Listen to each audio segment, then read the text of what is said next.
Good evening. The top three all in action tonight. 8 games to enjoy. Can Danny Murphy and Ashley Williams do it on a cold, wet, windy night in Salford? We begin at Goodison, where Rafa Benitez became the first manager to take charge of both Liverpool and Everton in a Merseyside derby. Not the same game, of course. Commentary comes from... Coming here and win a derby in the fashion that we did was very pleasing. You know, I thought performance from start to finish was really good.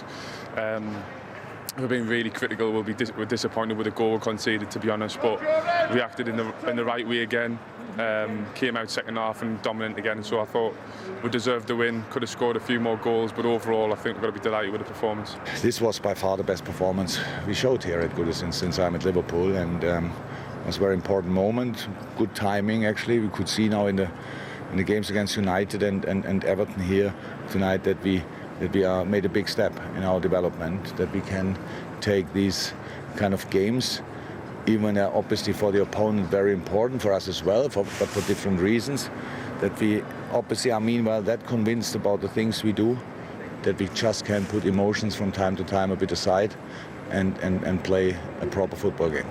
We made too many mistakes. When you make too many mistakes against a tough side, you pay for that. So I think that the second goal was our mistake. Even the first goal was our mistake. But after, the reaction of the team was very good. I think the fans at the beginning, they were pushing, and as soon as we scored the goal, you could see the atmosphere was really good. And I thought that the second half we could start well. And then we start on top, but another mistake and change the game. So still, Everton can't win a derby at Goodison Park. As for Liverpool, well, they're firing on all cylinders, aren't they? 43 goals in 14 Premier League games this season, Danny. Ruthless, relentless. I think the loss at West Ham, there was a few question marks for whatever reason, to call it a blip if you lose a game. The last two performances have been full of great creative play, good intensity, and the captain epitomised that, Jordan Henderson. I thought he was magnificent from minute one. Liverpool had 4 shots in the first 9 minutes of the game, Gary. It was a great start, and if you go to Goodison, you know what it's like. You've got to quiet the crowd down, and they did that really well. But to get the first goal is always key in a match like this, and what a goal it was. Nice and controlled, beautiful technique. And he just grew into the game. He looks fit and sharp, and he's positive with his play. He played much more advanced than normal today. They overloaded Everton in the middle of the park with Thiago and Fabinho, and really, by half-time, the game should have been done. They got a goal back, Everton, to give them some hope. But look at him here. Just relentless with his press and leading others by the way he plays.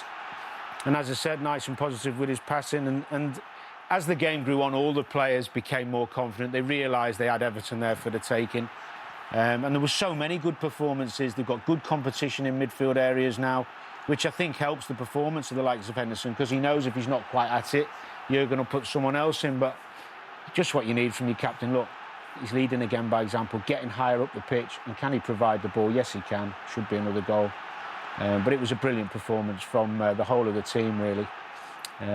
Most passes in the opposition half for Jordan, most passes in the match. Yeah. Just a brilliant captain's performance. And the first Liverpool player to score and assist in a derby at Goodison Park since Steven Gerrard. Oh. Oh, you did it as well, did you? Yeah. Well, it's 1991. I think it was 02, like 03, something like that. Henderson, brilliant, but Mo Salah once again. He's in the form of his life. What a player.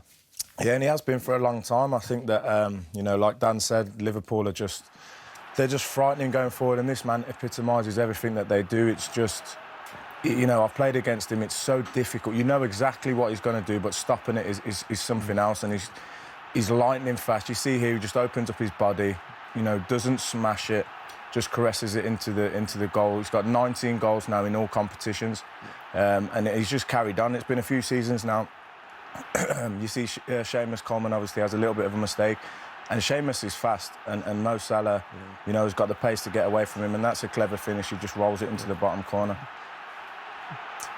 Yeah, so as you can see, you know, some of the best strikers in the world there, and he's top of the leaderboard, and he lives for goals, and he's just frightening, deadly in front of goal. You know, it's a joy to watch him. Yeah, wonderfully talented player. That's 8 games now without a win for Everton. It's a bit of a pickle. It's probably added to it. It's kind of tough anyway for Rafa, given his history. It's probably tougher now. Yeah, he's in trouble, I think. You know, they've got Arsenal next, Palace, and then Chelsea away. so it doesn't get any easier for him. You know, he was always up against it coming in, as we know. And I think that, you know, watching the game today, you know, he's in trouble a little bit. They could do with Calvert-Lewin coming back as